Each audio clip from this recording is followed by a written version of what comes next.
좋으신 하나님의 은총과 사랑이 예배 가운데 함께한 우리 모두 위에 함께하기를 소망합니다. 함께 기도 올리겠습니다.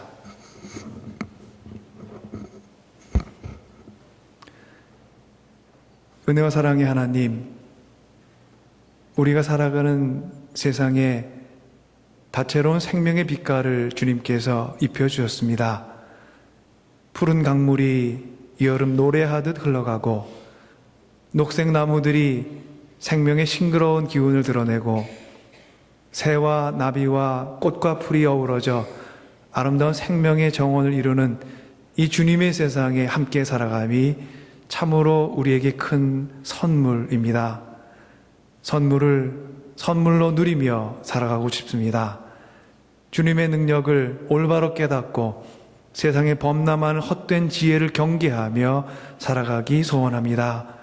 주님, 진실된 마음을 주님 손으로 우리 안에 지어주시고 올바른 분별력을 우리 생각 안에 바로 세워주시고 따뜻한 사랑을 우리 영혼에 심어주사 주님의 큰 능력 의지하고 세상 위에서 주님의 사람으로 성실하게 걸어나가게 하옵소서.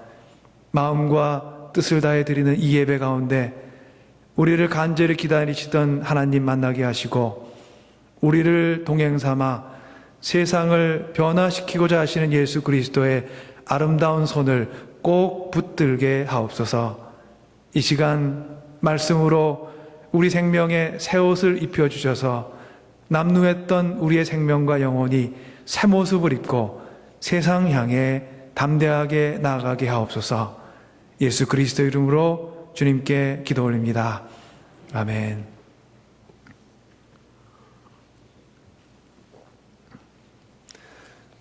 제가 7월 첫 주를 여러분과 함께 보내고 이제 나머지 3주를 쉼의 시간을 가졌습니다. 매년 여름 이제 이맘때면은 이제 비슷한 시간을 갖곤 하는데요. 제게 이 시간은 그런 시간인 것 같습니다. 물러남과 나아감. 이 둘이 우리 삶에는 늘 조화를 이루고 있습니다. 뭔가를 할 때가 있으면 그것부터 쉴 때가 있는 거죠. 물러나 있어 보면은 내가 어떻게 나아가야 되는지를 저희는 그 발걸음을 다시 한번 살펴볼 수 있고 그 자리에서 어떤 마음으로 있었는지를 되돌아볼 수도 있고 그런 이제 여러 기회가 생기는 것 같습니다. 그런데 이번에 제게는 이제 한국을 다녀올 기회가 생겼어요. 보통 휴가라는 시간 동안은 시계가 느려지죠. 보통은. 그런데 이제 제가 이렇게 얘기할 때 이미 짐작하셨듯이 여기에서 한국을 방문하게 되면 저희가 쓰는 시계보다 더 빠른 시계를 쓰는 것 같아요. 시간이 빨라요. 발걸음도 빠르고 지하철 함께 걷다 보면 제 걸음이 제일 느리고 뭔가 일어날 때 보면은 제가 제일 느리고 그리고 이제 처음 가서 지하철 앞에 서면은 매번 하게 되는 게 있습니다. 두리번거립니다. 근데 두리번거리는 사람은 또 저밖에 없습니다. 그런 이제 여러 경험들 하게 되는 게 한국 방문에서 얻는 재미이기도 하고 또 교훈이기도 하고 이제 그런 것 같은데요. 이번에 이제 오랜만에 부모님께 인사도 드리고 또 부모님과 시간도 보내고 또 아주 오랜만에 제 대학 동기들도 만났습니다. 그 중에는 20년 동안 넘게 못 본 친구들도 있고요. 그러니까 이제 그때 만날 때 여러분들 가끔 그런 적 있죠? 하나도 안 변했네? 그럴 리가 있겠습니까? 근데도 이제 서로 그렇게 인사를 주고받으면서 오랜만에 만난 기쁨을 서로 나눴던 것 같습니다. 좋은 시간 보내다 왔고요. 그리고 또 부모님께서 많이 좋아하신 거 보면서 하지만 또 이제 떠날 때 이제 서운해 하시는 거 보면서 여러 이제 마음이 교차하는 것도 느꼈습니다. 재미난 건요. 올해 여기 이제 나왔으니까 제가 20년 넘게 미국 살이를 했습니다. 근데 한국 가게 되면 그 정서 때문에 그런 건지 돌아왔다는 느낌이 있어요. 늘 여기 살았는데. 근데 이번엔 또 재미난 것은 이제 엔도버에 돌아왔죠. 여기 왔더니 또 돌아왔다는 느낌이 있습니다. 그러니까 저길 가도 돌아온 것 같고 여길 가도 또 돌아온 것 같고 제게는 이제 돌아올 곳이 두 곳이 생긴 셈이고요. 문득 그런 생각이 들었습니다. 저희가 저희 인생을 다 마치고 하나님께 갔을 때 그때도 비슷한 마음일 것 같아요. 예, 늘 여기 있었는데 거길 갔더니 돌아왔구나. 저희 이게 인생의 여정이 아닌가 그런 생각도 해봤습니다. 저희 삶을 인도하시는 다양한 손길 가운데 저희는 함께 살아가고 있습니다. 저에게 주신 이 주님의 신앙의 공동체, 믿음의 공동체 안에서 저희는 늘 커가고 변화되고 또 성숙되어 가기를 소망하는 그런 마음 다시 한번 제 마음속에 세워보고 함께 이제 돌아와서 그리고 이제 나아갈 길을 찾는데 주님께서 저희 모두를 함께 붙들어 주시고 주님의 뜻하시는 곳으로 저희를 힘차게 인도하시길 소망합니다. 헨리 나우엔이라는 작가의 상처 입은 치유자라는 글에 나오는 하나의 이야기입니다. 고대 인도에 4명의 왕자가 살고 있었습니다. 아버지인 왕이 세상을 떠나자 4명의 왕자는 서로 왕이 되겠다고 나섰습니다. 이들은 다른 나라에 가서 과학기술을 배워와서 백성들을 행복하게 하는 것이 좋겠다고 의논하고 각각의 길을 떠났습니다. 시간이 지난 후에 왕자들은 만나기로 한 약속한 장소, 시간이 되어서 함께 모였습니다. 그동안 배울 기술에 대해서 이야기를 나누었습니다. 첫째 왕자는 아주 신기한 기술을 배워왔습니다.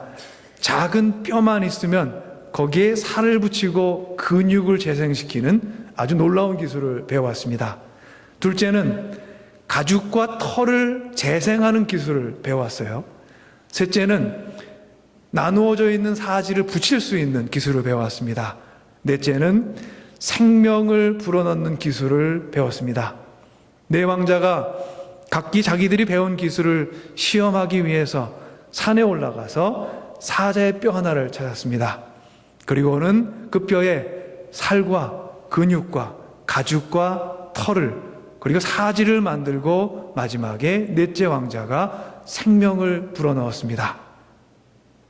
건강한 사자 한 마리가 태어났습니다. 그리고 그 사자가 4명의 왕자를 잡아먹고 뒷산으로 유유히 사라졌습니다. 우화입니다. 실제 있는 얘기는 아니겠죠. 근데 저에게 슬며시 웃음을 짓게 하는 이 이야기 속에는 분명히 우리를 생각케 하는 무언가 어떤 힘이 있습니다. 우리는 기술이 혹은 과학기술이 우리 삶에 절대적으로 행복을 가져다 줄 수 있다고 믿는 그런 시대에 살아왔습니다. 그리고 그 믿음은 실제로 우리가 살아가는 지금의 시대에 너무도 많이 증명이 되고 있습니다. 이렇게 발전되면 참 우리의 삶이 좋아지겠구나. 저희가 살아가면서 누리는 많은 과학의 혜택 중에 하나가 인터넷이나 컴퓨터나 스마트폰이다. 그래서 모든 가족들이 멀리 있지만 함께 있는 것, 같은 때가 있고 여러 이제 일들이 빨라지고 아주 효율적으로 사회가 돌아가는 그런 이제 과학기술이 우리의 생활에 많은 능력을 더해주는 그런 시대에 살고 있습니다. 그리고 동시에 지금의 삶에 뭔가 부족한 것이 있다, 기쁨이 없다 이렇게 느껴지는 것은 행복을 더 가져다 줄 수 있는 기술과 지식이 여전히 부족해서이기 때문이라고 생각하기도 합니다. 그래서 행복하기 위해서 더 진보된 기술을 갈망합니다. 하지만 우리가 물질적인 행복을 정신없이 쫓는 동안 우리의 영혼의 삶이 메마르 버릴 수가 있습니다. 물질적인 행복, 기술적인 행복은 마치 4왕자가 자신들이 습득한 기술로 지어낸 사자와 같은 것인지도 모르겠습니다. 사자가 4왕자의 생명을 앗아갔듯이 물질적인 행복은 우리의 영혼의 생명을 앗아갈 수도 있습니다. 우리는 기술과 지식을 통해 개선시키고 싶어 하는 이 세상, 바로 그 세상이 우리의 영적인 삶을 메마르게 할 수 있는 흉기가 될 수 있다는 사실을 잊지 말아야 합니다. 우리의 육신이 편안하면 행복합니까? 우리의 영혼이 평안해야 행복합니다. 과학과 기술은 우리의 삶을 편안하게 만들 수는 있지만 영혼을 어루만지거나 영혼의 기쁨과 의미를 선사하지는 않습니다. 사람은 영혼의 평안함 없이는 진정으로 행복한 삶을 누릴 수 없습니다. 왜냐하면 하나님께서 우리를 그렇게 지으셨기 때문입니다. 이탈리아의 아시시라는 작은 마을에는 성 프란체스코 대성당의 벽면에 13세기에 그려진 프레스코 벽화가 새겨져 있습니다. 이탈리아의 화가 지오토가 그린 이 프레스코 벽화는 성 프란시스의 일생을 그린 그림입니다. 그 그림을 이제 저희가 영상을 통해 볼 수가 있는데요. 앞을 보시면은요. 그림이 이제 셋으로 나눠져 있죠. 이 중에 맨 오른쪽에 보시면은 새들에게 설교하는 프란시스라는 벽화가 있습니다. 성 프란시스가 허리를 조금 굽히고 새들에게 말을 건네고 있고 새들은 그 말을 즐겁게 경청합니다. 이제 이걸 그린 작가는 지금 프란시스가 새들에게 설교를 하고 있다고 설명합니다. 마음과 영혼을 열고 대화를 하면 정말 새들도 그 말에 귀를 기울인다는 아름다운 어쩌면 동화적인 메시지를 전해주는 이 그림은 현대를 살아가는 우리의 쉽게 메말라 버릴 수 있는 감성과 정서를 일깨워주는 어떤 지혜를 담고 있는 것 같습니다. 사람은 그 영혼이 대하는 사물과 세계에 반응하며 살아갑니다. 들을 대하면 들이 우리의 영혼에 걸어 들어오고, 나무를 대하면 나무가, 바다를 대하면 바다가, 새를 대하면 새가 그 영혼에 말을 걸어오는 법입니다. 우리는 과연 오늘을, 지금을 살아가며 그러한 아름다운 정서를 잃지 않고 간직하며 살아가고 있는지 주의 깊게 우리 자신을 관찰하고 또한 함께 질문해 볼 필요가 있습니다. 성 프란시스에 관한 이런 일화가 또한 있습니다. 이탈리아의 작은 마을 구비오, 아까는 아시시였고요. 이번엔 구비오라는 마을입니다. 이 마을에 사람들과 가축들을 해치는 아주 사나운 늑대 한 마리가 살고 있었습니다. 사람들은 위협을 느낀 나머지 바깥 출입을 겁내하며 주저할 정도로 늑대는 마을 모든 사람들의 걱정거리요, 염려요, 위협이었습니다. 이 이야기를 들은 프란시스는 사람들의 걱정을 무릅쓰고 늑대가 있다는 숲을 찾아갔습니다. 늑대는 소문대로 사나운 모습으로 이를 드러내며 성인에게 다가왔고, 성인은 다가온 늑대를 조용히 타이르며 더 이상 사람들을 해치지 말라고 얘기했습니다. 그 후로 늑대는 사람들과 가축들을 정말로 해치지 않았고, 마을 사람들은 늑대에게 심지어 먹을 것을 제공해 주었습니다. 서로 생명을 위협하는 그런 관계에서 함께 살아가는 상생의 관계로 변화된 것입니다.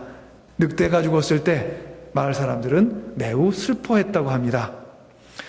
그 늑대가 마치 성 프란시스의 거룩함을 드러내는 어떤 표징처럼 느껴졌기 때문입니다. 우리는 물질의 세계에 살아가고 있지만 우리가 사는 세상은 물질 이상의 세계에 연관되어 있습니다. 세상의 모든 생명은 그 물질 이상의 세계를 주관하고 섭리하시는 하나님의 다양한 영향력, 영적 영향력 아래에서 살아가고 있습니다.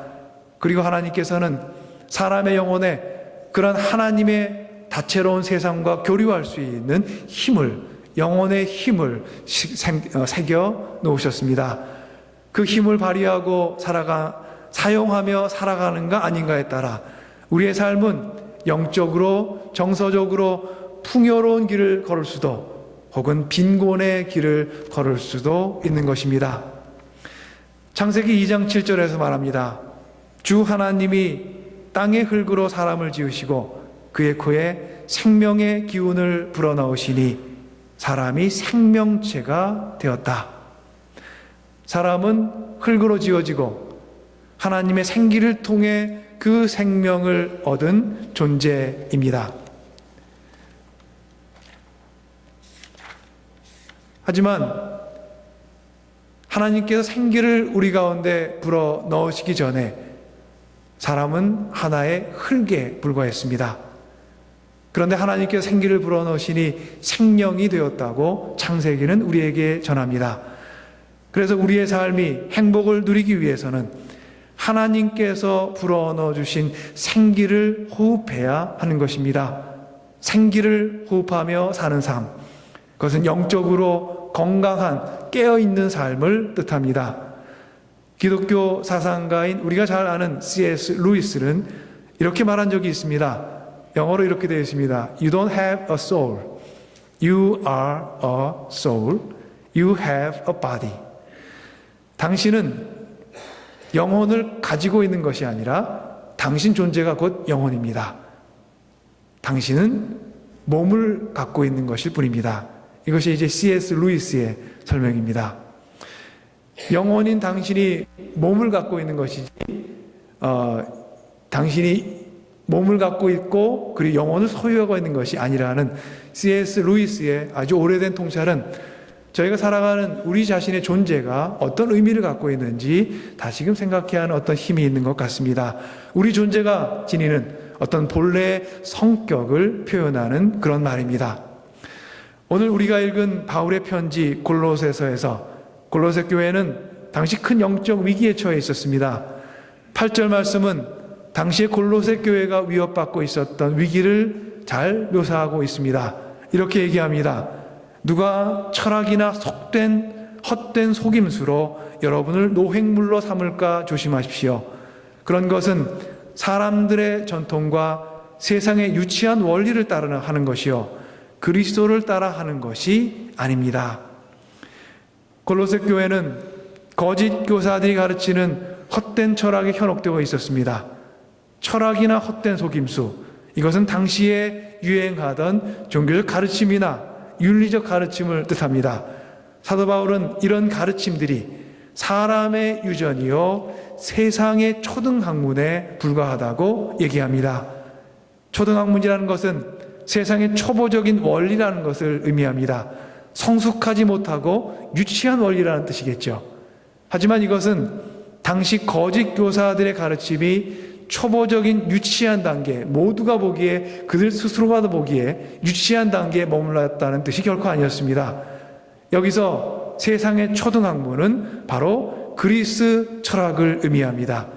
그리스의 자연 철학에서 우주를 구성하는 기본 요소가 있었습니다.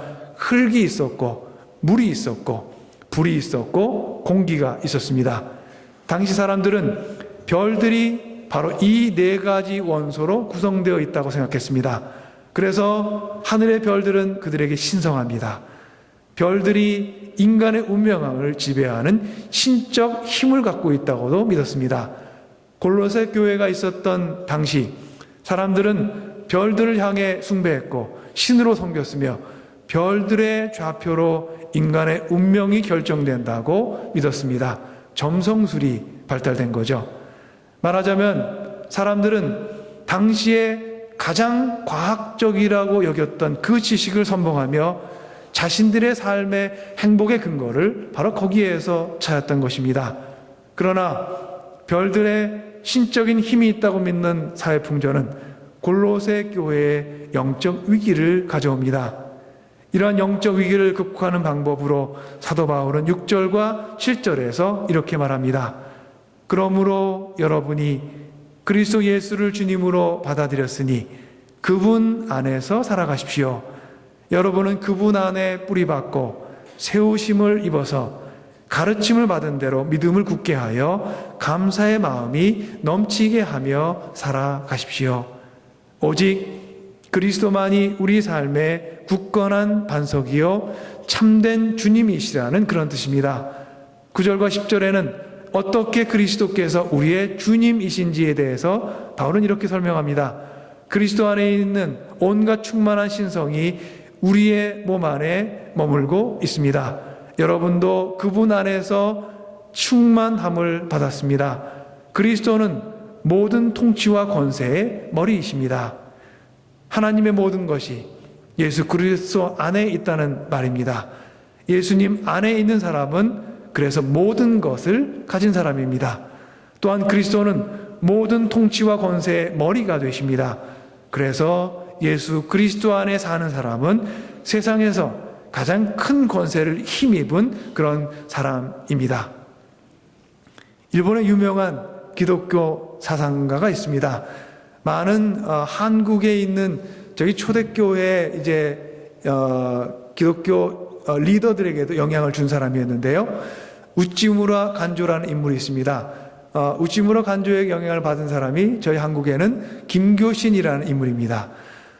김교신 선생의 선생이었던 우찌무라 간조 선생은 자신이 기독교인이 되었던 이유를 아주 심플하게 이렇게 설명합니다. 일본은 누구나 많은 신들을 섬겨온 나라인데 우찌무라 간조 선생이 어릴 때 자기가 살던 동네 그 동리에만 무려 12만 가지의 신들이 있었다고 합니다. 그 이름을 기억하기도 힘들고 얼마나 많은 신이 있는지 다 익히기조차 힘들었는데 어느 날 자신이 살던 마을에 선교사가 찾아와서 복음을 전하면서 말했다고 합니다. 하나님은 모든 신들을 합쳐놓은 것보다 더 크고 위대한 분입니다. 한 분입니다. 그 이후로 우찌무라 간조 선생은 기독교인이 되었다고 합니다. 하나님께서는 12만 가지의 신들이 가진 힘보다 훨씬 권세 많고 크고 위대한 분입니다. 예수 그리스도 안에 있는 사람은 12만 가지의 신들이 가진 권세보다 그래서 더 큰 권세를 누리며 살아가는 사람들입니다. 이것이 우리가 예수 그리스도를 믿으면 그분 한 분만으로 만족하고 감사하며 살아갈 수 있는 근거요 이유입니다. 당시 골로새라는 도시는 교통의 중심지였고 번화한 도시였고 여러 가지 중심적인 역할을 지역에서 하던 그런 도시였습니다. 그래서 골로새 교회에는 수많은 종교들이 다른 지역과 민족을 통해서 유입되었습니다. 히랍의 종교들이 있었습니다. 이집트의 종교들이 들어왔습니다. 이란의 종교들, 페르시아의 종교들, 유대교, 기독교. 이러한 세계의 모든 종교들이 한자리에 모여있는 것이 바로 골로새라는 도시의 특성이었습니다. 많은 사람들이 이 모든 마치 백화점처럼 진열된 여러 종교 가운데 어느 하나의 종교로 만족하지 못합니다. 각각의 종교들이 가르치는 다양한 신의 힘에 현혹됩니다. 골로새 교회에도 거짓된 가르침이 들어옵니다. 예수님만으로는 충분하지 않다는 그런 가르침입니다. 예수님을 부인하지 않는 것 같죠. 예수님을 인정하는 것 같죠. 충분하지 않은데 예수님은 필요하니까. 하지만 예수님보다 더 중요한 것이 있을 수 있다는 그런 뜻입니다. 예수님도 믿고 그보다 더 좋은 것이 있다면 그것도 따라보겠다는 그런 태도입니다. 사도 바울은 이 모든 세상 풍조를 헛된 속임수요, 세상의 초등학문이라고 말합니다. 세상적인 눈으로 사실 이것은 초등학문이 아니라 나름대로 고등학문이었습니다. 사람들에게 삶의 안정과 편안함을 가져다 줄 수 있는 능력을 갖고 있었던 당시에 어쩌면 가장 진보된 삶의 방식의 하나이기도 했습니다. 사람들의 삶의 기준은 영적인 평안함만이 아니라 삶의 평안함, 물질적인 평안함과 윤택함, 풍족함에 그 기준이 맞춰주기 쉬웠습니다. 그래서 지금의 필요를 당장 채워줄 수 있는 많은 것들을 믿고 따르고자 했습니다. 자신의 필요를 따라 지식도, 신앙의 대상도 선택합니다. 하나의 지식으로 모자라면 둘의 지식을 얻듯이 하나의 신으로 충족이 안 되면 여러 신들을 찾았습니다. 그러나 사도 바울이 보기에 이러한 삶은 초등학문을 따라 사는 삶이었습니다. 사도 바울이 말합니다. 여러분은 세례로 그리스도와 함께 묻혔고 또한 그분을 죽은 사람들 가운데 살리신 하나님의 능력을 믿는 믿음으로 그리스도 안에서 그리스도와 함께 살아났습니다. 또 여러분은 죄를 지은 것과 육신이 할례를 받지 않은 것 때문에 죽었으나 하나님께서는 여러분을 그리스도와 함께 살리시고 우리의 모든 죄를 용서하여 주셨습니다. 사랑하는 주님의 자매, 형제 여러분, 우리는 그리스도 안에서 그리스도와 함께 일으킴을 받은 사람들입니다. 하나님께서는 그리스도와 함께 장사된 바 우리들을 죽은 자 가운데에서 일으키십니다. 또한 하나님께서는 우리를 그리스도와 함께 살리시고 우리의 모든 죄를 용서하여 주셨습니다. 세상의 많은 지식들은 육신의 편안함을 위해 일하나 하나님께서는 우리에게 진정으로 영혼의 양식이 될 만한 것을 찾고 계시는 분입니다.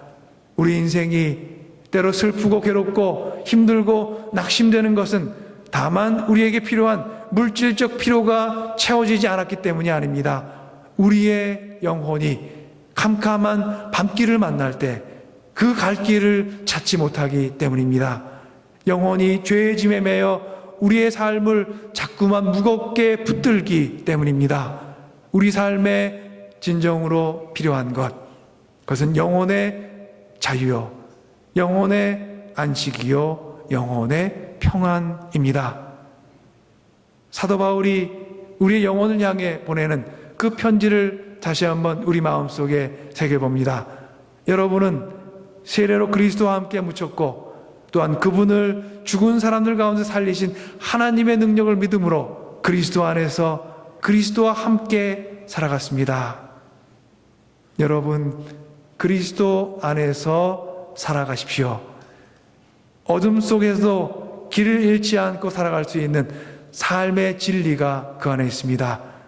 사랑의 하나님께서 사도 바울의 입술을 통해 우리 영혼이 귀를 기울여야 될 영혼의 양식을 주셨습니다. 그 메시지를 다시 한번 우리 마음 깊숙한 곳에 새겨 넣읍시다. 그러므로 여러분이 그리스도 예수를 주님으로 받아들였으니 그분 안에서 살아가십시오. 여러분은 그분 안에 깊이 뿌리를 받고 세우심을 입어서 가르침을 받은 대로 믿음을 굳게 하며 감사의 마음이 넘치게 하며 살아가십시오. 우리 모두 그리스도 안에서 살아가며 부유한 영혼, 자유로운 영혼, 풍요로운 영혼으로 살아가는 사람을 되기를 간절히 소망합니다. 우리 생명과 뿌리에, 생명과 존재의 뿌리 되시는 예수님께서는 늘 넉넉한 영혼의 시선으로 세상을 두루두루 살피시며 살아가셨습니다. 예수께서 우리 인생의 단 하나뿐인 길 되신 것은 세상을 살피시는 그 깊고 따뜻하고 차별 없고 사랑 깊은 눈빛 때문입니다. 우리의 영혼이 예수님의 눈빛을 닮아 세상에 존재하는 모든 것들을 살피고 따뜻하고 친절하게 보살필 때 우리는 그리스도 안에서 살아가며 영혼의 풍요로움을 누리며 살아가게 될 것입니다. 마종화 시인의 딸을 위한 시라는 아름다운 시가 있습니다. 우리 영혼의 시선과 우리 영혼의 자세를 다듬어주는 아주 예쁜 시입니다. 이런 시입니다. 한 시인이 어린 딸에게 말했다. 착한 사람도 공부 잘하는 사람도 다 말고 관찰을 잘하는 사람이 되라고. 겨울 창가의 양파는 어떻게 뿌리를 내리며 사람은 언제 웃고 언제 우는지를, 오늘은 학교에 가서 도시락을 안 싸온 아이가 누구인지를 살펴서 함께 나누어 먹으라고. 예. 재미난 시죠? 예. 관찰 잘하는 사람. 사람은 언제 웃고 언제 우는지를 눈치채고 거기에 반응할 줄 아는 사람. 세상의 기술이 아무리 발전하고 우리의 삶이 편안해진다 해도 우리의 영혼이 사람은 언제 웃고 언제 웃는지를 알아채지 못한다면 그 영혼을 담고 살아가는 삶은 행복하지도 풍요롭지도 않습니다. 그리스도 안에 살아가며 그리스도께서 간직했던 그 풍요로운 영혼의 시선을 여러분 것으로 삼고 살아가는 여러분들 되시기를 주님의 이름으로 간절히 축복합니다. 함께 기도 올리겠습니다. 사랑의 하나님, 우리 영혼이 늘 따스한 그 온도를 유지하며 살아가기 원하시는 주님의 뜻 살피며 살아가게 하옵소서. 그리스도께서는 그 깊은 사랑과 은혜로 우리를 품고 사랑하고 용서하여 주셨고, 그 크신 그리스도의 품 안에 살아가는 저희들은 세상에서 가장 값진 인생을 살고 있는 사람들입니다. 세상 안에서 살아가지만 세상에 묶여 살아감이 아닌 자유함을 누리며 세상의 품보다 한없이 넓고 깊은 그리스도의 품에 담겨 살아가는 저희 모두가 되게 하옵소서. 예수 그리스도 이름으로 기도 올리옵나이다. 아멘.